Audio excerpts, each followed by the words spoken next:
Hey, it's Ryan with an updated fishing report for Big Stone Lake. It's a new year and the perch and panfish bite has been pretty good. We'll get started with the ice conditions. Ice conditions are great out here right now.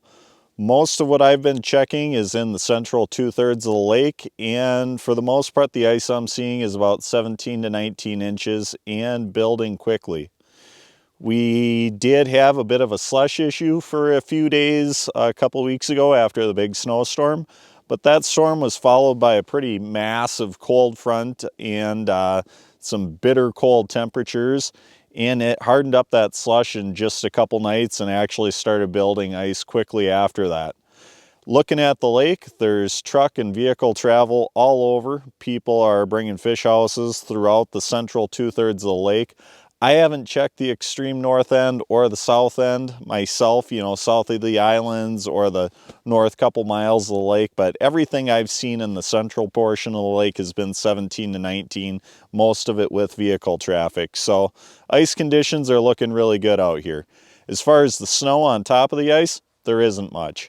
As you can see right here down at my feet, we have a little dusting here when you get close to shore in the bays, but that's about it. Once you get out into the main lake, just 100 feet offshore or so, it hardens up.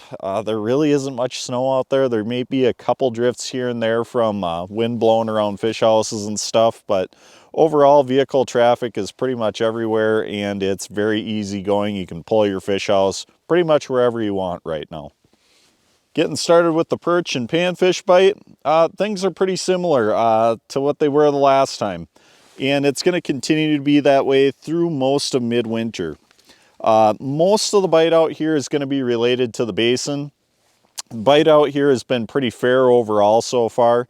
We've had some up days and some down days. I think a lot of that can be attributed to some of the pretty major fronts we've had come through and some of the weather patterns. But what I think we're going to start seeing is more fish schooling up and the bite getting better and better. What I have been finding myself is a lot of fish scattered throughout the lake. It seems like everywhere I go, I can drop a jig down and pop a fish or two. But nowhere I've been can I just plant myself and crush them for the day. My best fishing has been moving, drilling holes, trying new areas. Sometimes I don't even necessarily go 100 yards or a quarter mile at a time like I normally do looking for schools. Since they don't seem to be schooled up real heavily and they seem to be pretty evenly scattered and distributed at times, I'll just drill a bunch of holes in an area and go from hole to hole and pop one or two fish out of each hole. And that's been working pretty well lately. If you're just going to come out here and plop your fish house down, it's going to be pretty easy to just plop down and catch a few fish. There's a lot of areas out here that have fish right now. Like I said, almost everywhere I try, I seem to be able to pop a fish or two. So if you plan on just coming out and dropping a fish house, you're more than likely going to catch some fish. If you come out with an ice auger and some sharp blades and a little motivation, you can really put together a good bag of perch. As far as the perch that I'm seeing at the moment, most of the fish are most of the keepers running that 9 to 11 inch range. A big perch out here on Big Stone right now is going to be a 12-inch fish. You might see a 13, but most of them are going to be in that 9 to 11 inch range. You're going to have to do some sorting. There's some little ones out here, but overall the ratio for me has been pretty good. A lot of what I've been catching has been keeper size fish. So to get started with techniques, techniques are kind of going to be the same as usual out here.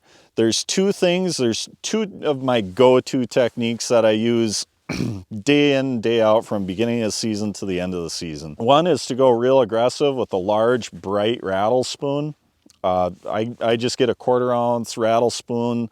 One that I like has a Pyrex glass rattle in it. It's just a real bright color. It's very aggressive, very loud, and I fish it fast and I fish it a few feet off the bottom. It calls in fish from a long ways away. It gets the aggressive fish to bite real quick. You see them skyrocket on your flasher. They come right up and they nail it. And then what happens is you'll see a school of fish that are underneath that maybe aren't as aggressive and aren't as interested in that aggressive bait, but are definitely over just kind of inspecting what's going on. After fishing with that rattle spoon, what I'll do is I'll quick pull it out of the water and I'll drop down a little tungsten jig. You know, there's a lot of colors of tungsten jig is out there, but typically what I'm gonna put on is gold. It's either going to be gold, glow, or maybe something bright like Fire Tiger. Generally, it's one of those three colors. Something very bright, something glow in the dark, or generally it's just gold. But a tungsten jig with spikes on it is a great way to catch perch. It works day in and day out. If you could only pick one thing, it'd be the little tungsten jig, bar none. That's just, that's the killer on Big Stone. I think you could say it's the killer just about anywhere you go.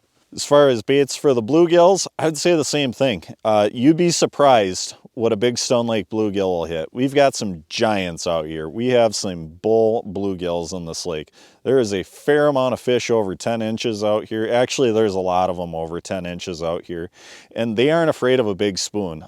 When they're aggressive, they'll come up and they'll clobber a 1/4 ounce spoon just without even thinking about it. You see them come right up on the screen, bam, hit it.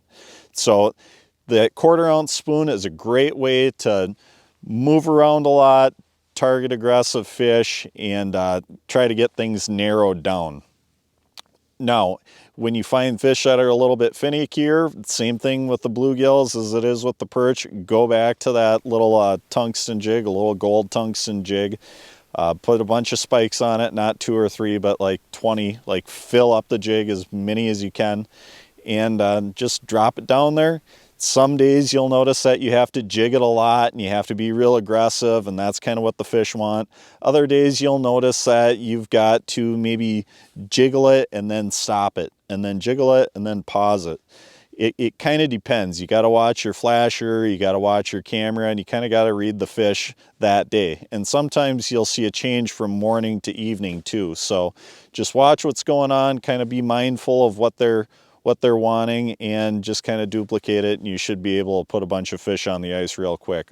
As far as locating fish right now, there's going to be schools of fish scattered from north to south. Most of the fishing activity is going to be in kind of the central 2/3 of the lake.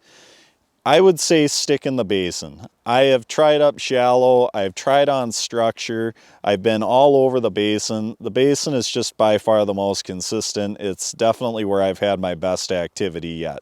You're going to see lots of packs and pods of fish houses out here. There's going to be a lot of commotion and activity in certain areas, and those people are going to be on fish. I mean, if you're struggling to find a bite, you know, it's not going to kill you to go fish in the pack of fish houses. But if you really want to get on the best bite, what I would do is cut some holes, get away from the packs of fish houses a little bit, spend a little time trying to find your own little area. It really pays dividends if you can get away from the commotion and the hustle bustle of those packs of fish houses. It helps a lot. Those perch, they kind of catch on to everything that's going on up there. You got trucks driving by all day, and you got Jenny noise going on out there.